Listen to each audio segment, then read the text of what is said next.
What's going on, everybody? Welcome back. We're at it again with another episode. This one we're going to be covering how I'm going to fit a Lifeline Fire Suppression System into my Stohr WF-1. But the main first step you want to take with any fire suppression is properly locating and mounting the bottle. So that's what we're going to get after right this second. So one of the big things you want to remember is it's called a fire suppression system for a reason. Its job is to suppress a fire, even though we'll hope that it will put the fire out. But it needs to make sure that the fire is at least suppressed so I can bring the car to a stop and get out. After that, we're hoping that marshals can get there with bigger fire extinguishers and make sure that any fire on the car is out.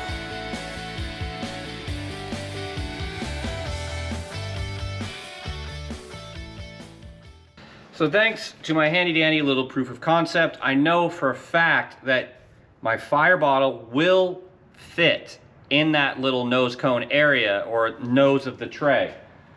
For those that know, I'm gonna have some fun getting to cut out the Stohr battery box.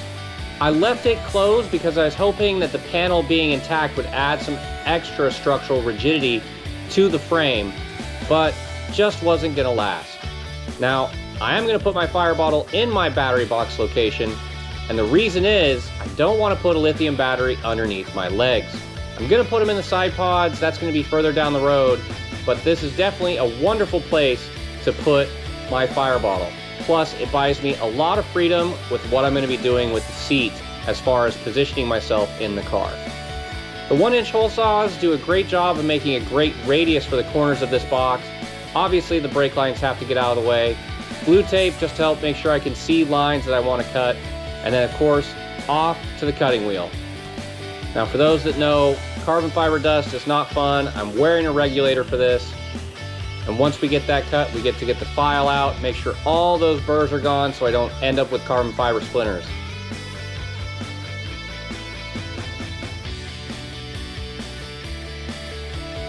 Now we can start making sure the fire bottle is square, drill the first 2 holes, make sure it still mounts in, drill the final 2 holes. So if you can see, there's actually some hard points. There's one box here, there's a box here, and there's 2 more over here. So eventually I'm going to be making a plate that allows these 4 bolts to pass through it, but captures bolts that go through these hard points to help make sure that it's even more safely secured to this floor panel. So one of the more important things you need to think about when installing a fire suppression system is where you're going to put the nozzles. Now, thankfully, my brake fluid's flammable, but if that's on fire, the whole car's on fire. I'm just combustible, I'm not flammable, even though I'll be leaning on top of a giant fuel source. So we're gonna wanna make sure that there's some nozzles that are gonna suppress any fire I have with any of these lines or bladder in this area. And then we're also gonna focus the rest of the fire suppression on this cavity right here. So before we get to run all the hoses and all the fittings, we've gotta get some cable tie mounts into place so I can run the line from the front of the car to the back of the car. Now, I'm gonna put this in the safest place possible because the one thing you don't wanna do is crimp the hose. So this will be the only thing that I'm gonna run down the right side of my car. There will be some wiring, but besides occasional small wiring looms, it's gonna be exclusively my fire bottle fire line. Now I'm just gonna make sure that the fuel cell, I know where the top of it is.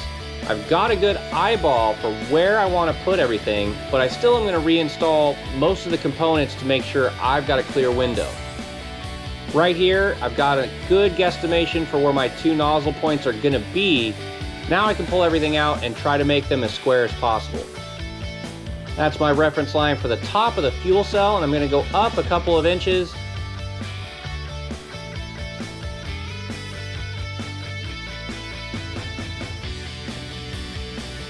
Now we get to step it up to make sure that the nozzles go through. Now I needed to get my stepper drill out. Doing a little bit of tidy up on the gold foil. And of course, with these threads, I'm gonna add blue Loctite to help make sure that they don't come loose at any point. Now for installing this hose, it's relatively easy. You just don't want to bend it too far, and usually a good punch helps make sure that you've got a round hole at the end. Now that I've got the 2 fire nozzles going to the back of the car and the 1 shower nozzle coming over the top of the fuel system, I'm going to reinstall everything one more time just to make sure I have all the clearance I need. And besides the filler neck and the vent line, this is my finished fuel cell plumbing job. So now that I'm happy with how the fire nozzles are running to the back of the car, I'm going to go ahead and install my little 7" by 10" sheet underneath my fire bottle. If I can lock in the fire bottle forever, I can do the fire pull cable along with making sure that the lines are the right lengths for what I'm looking to do. So just to reiterate, I'm trying to capture 4 solid points bonded into the floor to make sure that under no circumstance my fire bottle wants to move. Now, the 4 holes I originally drilled go through just 2 sheets of carbon, and if I get in a serious wreck, the bottle's gonna go flying.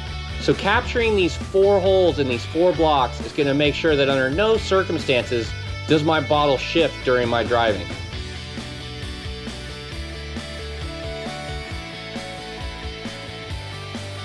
So now we gotta start temporarily installing the switch brackets.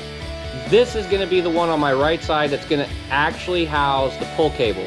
Now normally, the right side is where the brake bias goes, but I'm gonna move that to the left side and move the fire system to the right. The reason I'm doing that is I want to make sure that I have the ability to upshift, which will be with my right hand, and still be able to adjust the brake bias. Right now, if I was going to try to be going down the straights and adjusting my brake bias, I simply just wouldn't be able to get it done if everything was on the right-hand side of the steering wheel. Now, normally people put their nozzles for their fire system in these brackets, but I really don't want to get sprayed in the face with the fire retardant. So I'm gonna place it somewhere where it's gonna spray down towards my legs and my abdomen. Now we get to run the fire pull cable in here, and you can see I'm gonna mark it here and cut it with a cutting wheel.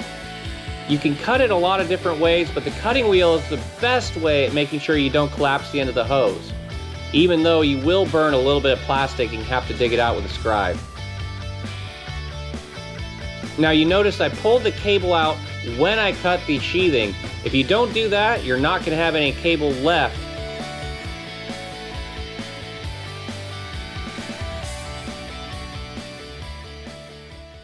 So that's going to do it for this video. We've got everything installed with the exception of the cockpit fire nozzle. We're going to wait until I get more of my dash and wiring in to make sure we're happy with where that's going to terminate.